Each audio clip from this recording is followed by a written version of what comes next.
আগামী 4 থেকে 5 তারিখ বঙ্গোপসাগরে ফের গভীর নিম্নচাপ বা ঘূর্ণিঝড়ের আশঙ্কা রয়েছে। আবারও মৎস্যজীবীদের সতর্কতা, বাংলায় আবার হবে ভারী অতি ভারী প্রবল বর্ষণ। কোন দিকে আঘাত হানবে এই শক্তিশালী সিস্টেমটি আমরা এই ভিডিওতে দেখার চেষ্টা করব। তার আগে আজ জেনে নেব যে আজ কোথায় কোথায় আর বৃষ্টিপাতের সম্ভাবনা রয়েছে।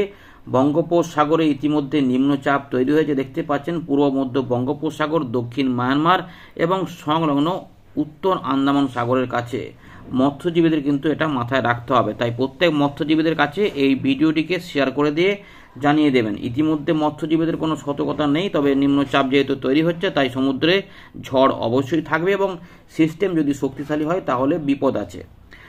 এবারে আমরা দেখতে পাচ্ছি এই মুহূর্তে ঘূর্ণিঝড় মন্থা অন্ধ্রপ্রদেশ উপকূলে আছড়ে পড়ার পরে বেশ কয়েকদিন স্থলভাগে থাকার পরে এবারে সেটা উত্তর পূর্ব দিক বেঁকে বেঁকে এটা শুক্রবার থেকে বিহার এবং আমাদের বাংলায় বৃষ্টিপাত ঘটাতে শুরু করে, বিশেষ করে উত্তরবঙ্গের দিকে। দক্ষিণবঙ্গে বৃষ্টিপাত অনেকটাই কমে গেছিল এবং বৃষ্টিপাতগুলো না হয়ে পরিষ্কার আকাশ দেখা যাচ্ছিল।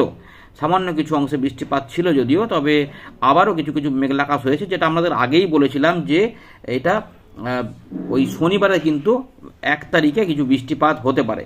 দুপুর থেকে সন্ধ্যের মধ্যে দক্ষিণবঙ্গে কিছু বৃষ্টিপাত দেখা যাবে। তার আগে একটু মেঘলা মেঘলা আকাশ, কোথাও হালকা ফুলকা বৃষ্টিপাত হলে আলাদা কথা, কিন্তু উত্তরবঙ্গ এবং বিহার, তার পাশাপাশি উত্তর পূর্ব ভারতের আসাম, মেঘালয় এবং বাংলাদেশের রংপুর, রাজশাহী, ময়মনসিংহ, সিলেট এই এবং ত্রিপুরা দক্ষিণ ভাগে কিছু বৃষ্টিপাত 1 তারিখ 2 তারিখে থাকবে এবং যেখানে কিছু ভারী অতি ভারী বৃষ্টিপাতও হতে পারে, সম্ভাবনাগুলো থাকছে। তো ইতিমধ্যে আমরা দেখতে পাচ্ছি পুরোপুরি মেঘ ভালোই রয়েছে, একদম মেঘলা আকাশ। তবে দক্ষিণবঙ্গের উপকূলবর্তী কিছু জায়গাতে কোথাও মেঘ রয়েছে, কোথাও মেঘ নাই, কোথাও পাতলা মেঘ রয়েছে।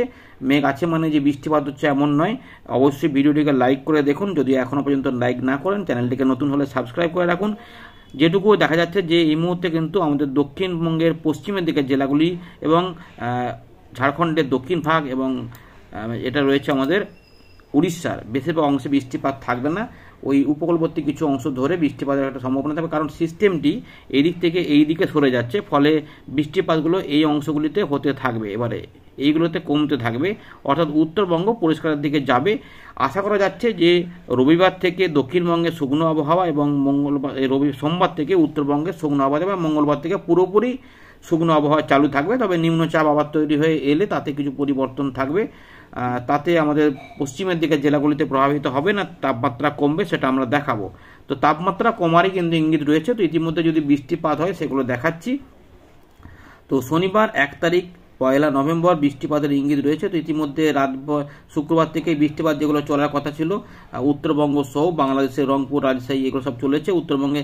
তবে উত্তরবঙ্গের উপরের দিকে বৃষ্টিপাত শুক্রবারে যেমন চলছিল, কিন্তু পরের দিকে বৃষ্টিপাতগুলো মাঝখানটাতে বেশি হয়ে যায় এবং আমাদের বীরভূম, মুর্শিদাবাদে কিছু অংশ বৃষ্টিপাত ছিল। এখন যেটা রয়েছে সম্ভাবনা যে বৃষ্টিপাত হতে পারে সেগুলো রয়েছে ময়মনসিংহ, সিলেট, আসাম, মেঘালয়ে বৃষ্টিপাত এবং আমাদের গাঙ্গেয় পশ্চিমবঙ্গের উপকূলবর্তী জেলাতে বৃষ্টিপাত একটা নামতে পারে। সেগুলো রয়েছে কিছু কিছু উড়িষ্যার উত্তর পূর্ব দিকে, ভুবনেশ্বর, ভদ্রক, পারাদ্বীপ, বালাসর, জলেশ্বর, এগুলো বারিপদ। এর পাশাপাশি আমাদের পূর্ব মেদিনীপুরে কিছু দিতে পারে। সব জায়গাতে কিন্তু একই রকম থাকবে না, একটু হালকা মাঝারি হবে, কোনো ভারী বৃষ্টিপাত দক্ষিণবঙ্গের জন্য নয়, একটু ঝেঁপে বৃষ্টিপাত কোথাও কোথাও নেমে পড়তে পারে। এই মুহূর্তে দেখা যাচ্ছে যে বাতাগাঁও, মোহনপুর, এগরা, দাঁতন এই অঞ্চলটা, এর পাশাপাশি বাজকুল, ভগবানপুর, বেলদা, সবং 2-1 জায়গায় মেঘ গড়গুড় ডাক হতে পারে। ময়না, পিংলা, তমলুক, মহিষাদল এই সাইডটাতে একটু বেশি, বাকি অংশে একটু কম, যদিও আশেপাশের এলাকাতেও মেঘ হলে হতে পারে। কোলাঘাট, বাগনান, বজবজ, বারুইপুর, বিষ্ণুপুর, আমতা, তার পাশাপাশি ঘাটাল, খানাকুল, জংলাপাড়া, আর পাশাপাশি জগৎবল্লভপুর, শিগগির মানে হুগলি দিকে চলে এলাম, মাসাট, পানিহাটি, ব্যারাকপুর মানে প্রায় 24 পরগনা থেকে চন্দননগর, কাছাটাপাড়া, নগর কুকড়া, এর পাশাপাশি হাবড়া, সরবনগর, বাদুড়িয়া মানে 24 পরগনা, নিউ টাউন, এর পাশাপাশি মহেশতলা, বিষ্ণুপুর, বারুইপুর, কেওয়াতলা, ডায়মন্ড হারবার, জয়নগর এদিকটাতেও কিন্তু বৃষ্টিপাতের সম্ভাবনা এবং কিছু কিছু বৃষ্টিপাত উপকূলবর্তী এলাকাতে থাকবে দক্ষিণ 24 পরগনা এবং বাংলাদেশের খুলনা বিভাগে এবং রাজশাহী এবং তার সঙ্গে ময়মনসিংহ তো থাকছে এবং ঢাকা বিভাগেও বৃষ্টিপাত হতে হতে যাবে। এর পাশাপাশি বৃষ্টিপাত আমরা কিছুটা দেখতে পাবো, যেটা মুর্শিদাবাদ এবং নদী, আজিমগঞ্জ, বহরমপুর, ডোমকল, করিমপুর, বেলডাঙ্গা, এর পাশাপাশি আমাদের পূর্ব বর্ধমানে কাটোয়া, কালনা ওই দিকগুলোতে কিছু কিছু হতে পারে। তবে পশ্চিমের দিকের জেলাগুলিতে চান্স অনেকটাই কম থাকবে। এইভাবে বৃষ্টিপাতের সন্ধ্যেবেলার মধ্যে কিছুটা বৃষ্টিপাত দিতে পারে, দিয়ে কমে যাবে। কিন্তু এটা যেহেতু পূর্ব দিকে এগোতে থাকবে, ফলে আসাম মেঘালয় বৃষ্টিপাত হবে, উত্তরবঙ্গে বৃষ্টিগুলো কমতে থাকবে এবং ময়মনসিংহ, শিলং সিংহ সহ ঢাকা এবং বরিশাল, চট্টগ্রামের দিকে বৃষ্টি হয়। ত্রিপুরা কিছুটা দক্ষিণ আসাম হয়ে আসামের পূর্ব দিকে যাবে। এই যাওয়ার সময়তে রাত থেকে সকালে এইখানে বাংলাদেশের বরিশালে যে কলাপাড়া, মির্জাগঞ্জ, মাতবেড়িয়া, বরিশাল এই বৃষ্টিগুলো কিন্তু হতে পারে। রায়পুর, চাঁদপুর, সিতাগঞ্জ, কুমিল্লা, ঢাকা, মুন্সিগঞ্জ, ব্রাহ্মণপাড়া, নরসিংদী, দামুহারা, ধামরাল এবং কাটিয়া, এখানে কিশোরগঞ্জ এই অংশ দিয়ে কিন্তু যাবে এবং সিলেট, ময়মনসিংহ এবং গুয়াহাটি, এর পাশাপাশি রয়েছে শিলং, হোজাই, নওগাঁও, ডিমাপুর, এগুলোতে বৃষ্টিপাত দিয়ে এটা পূর্ব দিকে সরতে সরতে আসাম এবং অরুণাচল প্রদেশে তাই ভারী বৃষ্টিপাত হতে পারে।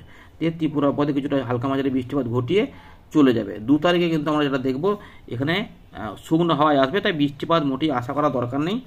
কোথাও একটু ঝাপসা আকাশ আলাদা কথা, কিন্তু বৃষ্টিপাত সেভাবে নেই। 2-1 জায়গায় হালকা ফুলকা লাইট, ভেরি লাইট রেনের কথা বলেছে আবহাওয়া, সেটা জানিয়ে রাখলাম। কিন্তু বৃষ্টিপাত না হওয়ার দিকে থাকবে এবং 2 তারিখ থেকেই মোটামুটি উত্তরবঙ্গ বৃষ্টিগুলো কমে যাবে। মালদা, দিনাজপুর থেকে শুরু করে বৃষ্টিপাত থাকবে না। বাংলাদেশেরও রংপুর, রাজশাহী থেকে বৃষ্টিপাত থাকবে না প্রায়। এরপরে 3 তারিখ থেকে পুরোপুরি শুকনো আবহাওয়া পাওয়া যাবে উত্তরবঙ্গ, দক্ষিণবঙ্গে। এরপর আবার ওই নিম্নচাপ যখন শক্তি বাড়িয়ে 4 থেকে 5-এর মধ্যে আমাদের উত্তর বঙ্গোপসাগর, পূর্ব মধ্য বঙ্গোপসাগর থেকে উত্তর বঙ্গোপসাগর, উত্তর পূর্ব বঙ্গোপসাগর চলে আসবে। এই সময়কালে কিন্তু মৎস্যজীবীদের সতর্কতা থাকবে, অর্থাৎ 4, 5, 6 হতে পারে। এবং তার ফলে যেটা দেখা যাচ্ছে, এইটা নিম্নচাপটা যখন তৈরি হচ্ছে, ঘূর্ণিঝড় হোক বা যাই হোক, এর কিন্তু দক্ষিণ পশ্চিম দিকে বা এদিকে উত্তর পূর্ব পশ্চিম দিকে বৃষ্টিপাত কম, উত্তর পূর্ব দিক এবং কিছুটা পূর্ব দিকে বৃষ্টিপাত বেশি। তার মানে এটার প্রভাব এদিকে কাছাকাছি এলেও, এইখানে অবস্থান করলেও আমাদের দক্ষিণবঙ্গে পূর্ব মেদিনীপুর এবং কিছু কিছু দক্ষিণ উত্তর 24 পরগনা, কলকাতা, হাওড়া এবং নদিয়ার আশেপাশে কিছু কিছু অংশে বৃষ্টিপাত, এবং বাংলাদেশের খুলনা, বরিশাল, ঢাকা, চট্টগ্রাম সহ ময়মনসিংহ, সিলেট এবং ত্রিপুরা, মিজোরামে বৃষ্টিপাত বেশি হতে পারে। এই দিকে বেশি হতে পারে, এইদিকে হালকা বৃষ্টিপাত হতে পারে। আমাদের গাঙ্গেয় পশ্চিমবঙ্গের পূর্ব দিকে কিছু অংশে মনে হচ্ছে যেন ওই উত্তর পূর্ব দিকের প্রভাবটা থাকবে। যদি এটা নিম্নচাপ হয় তাও থাকবে, এবং গভীর নিম্নচাপ হলে তাও থাকবে, এবং ঘূর্ণিঝড় হলে একই থাকবে। ঘূর্ণিঝড় হলে বা অতি গভীর হলে একটু ঝড়ের সম্ভাবনা থাকবে, যেগুলো আপাতত পরিবর্তন হতে পারে আপডেটে, কিন্তু চট্টগ্রাম বা বরিশাল, ত্রিপুরার দিকে ঝড়ের পরিস্থিতি হতে পারে। তাই চাষি ভাইদের সতর্ক হতে হবে, কারণ এই জায়গাতে প্রবল মাত্রার বর্ষণ দিতে যেতে পারে। চাঁদপুর, চামুহানি, এদিকে ছাগারিয়া, লক্ষণ, হিজাগঞ্জ, বেরোনিয়া, কুমিল্লা এদিকে হয়ে কিন্তু যেতে পারে। তাই দেখুন ত্রিপুরার দিকে প্রচুর বৃষ্টিপাত। আমাদের গাঙ্গেয় পশ্চিমবঙ্গে 6 তারিখে মেঘলা আকাশ হতে পারে, কিন্তু পশ্চিমের দিকের জেলাগুলিতে তাপমাত্রা কমবে, কিন্তু বৃষ্টিপাত সেভাবে কিছু থাকবে না। তাই গাঙ্গেয় পশ্চিমবঙ্গে আপাতত সেরকম কিছু নেই। তবে উত্তর পূর্ব ভারত এবং বাংলাদেশে এটার প্রভাবে বৃষ্টিপাত এবং আসাম, মেঘালয় এগুলো সবে, মিজোরাম এগুলো থাকবে। এইভাবে কিন্তু ব্যাপারটা রয়েছে। আর তাপমাত্রা আমরা দেখব মোটামুটি যেহেতু কমে যাচ্ছে, তাই একটু ঠান্ডা ঠান্ডা ভাব কিন্তু সকালের দিকে পাবেন পশ্চিমের দিকে জেলা, এবং সোমবার থেকে তাপমাত্রা কমবে। 20 ডিগ্রি পর্যন্ত আমরা মাপতে পারছি এখানে, 20-24 ডিগ্রি কলকাতার দিকে, ধানবাদ, পুরুলিয়ার দিকে 20 বা 18-19। 4 তারিখে 17 চলে আসছে, কলকাতা 21, 5 তারিখে 17, 23, এবং কলকাতার দিকে যেহেতু জলীয় বাষ্প বাড়বে তাই তাপমাত্রা বাড়বে, কিন্তু পশ্চিমের দিকে 18, 19 এবং 20 জলীয় বাষ্প বাড়ার জন্য একটু 20 হয়ে যাচ্ছে, কিন্তু আবার সেটাও কমে যাবে। মোটামুটি ওই তাপমাত্রা নেমে যাবে, 20 ডিগ্রির তলায় চলে আসবে। এরপরে এই সিস্টেমটা আবার চলে গেলে আবার তাপমাত্রা নামতে শুরু করবে, মানে 12, 13, 14 তারিখের দিকে তাপমাত্রা নেমে যাবে। 17 ডিগ্রি বা 15 ডিগ্রিতে চলে আসবে পুরুলিয়ার দিকগুলোতে, এবং আমাদের যে দিল্লি, গোয়ালিয়র এগুলো তো কিন্তু মোটামুটি 15 ডিগ্রি আশেপাশে চলে আসছে, কোথাও কোথাও হয়তো 18, 19 থাকছে, কিন্তু তাপমাত্রা নেমে যাবে। এরকমই রয়েছে। এবার আবার কোনো নতুন সিস্টেম না হলে এবারে ঠান্ডা ঠান্ডা ভাবটাই আমরা পাবো। তবে শীতটা এখনও দেরি আছে, শীত পড়তে মোটামুটি নভেম্বরের শেষ বা ডিসেম্বর হয়ে যেতে পারে, তখন জাঁকিয়ে শীত হবে ডিসেম্বর, জানুয়ারি, ফেব্রুয়ারি। এবার লম্বা শীত হতে পারে এবং কাঁপিয়ে ঠান্ডাও হতে পারে, এমন সম্ভাবনা রয়েছে। আমরা পরবর্তী ক্ষেত্রে আলোচনা করব। আশা করি আপডেটটি যদি ভালো লেগে থাকে শেয়ার করে দেবেন, লাইক করবেন, এবং নতুন চ্যানেলটিকে সাবস্ক্রাইব করে রাখুন। ভালো থাকবেন, ধন্যবাদ।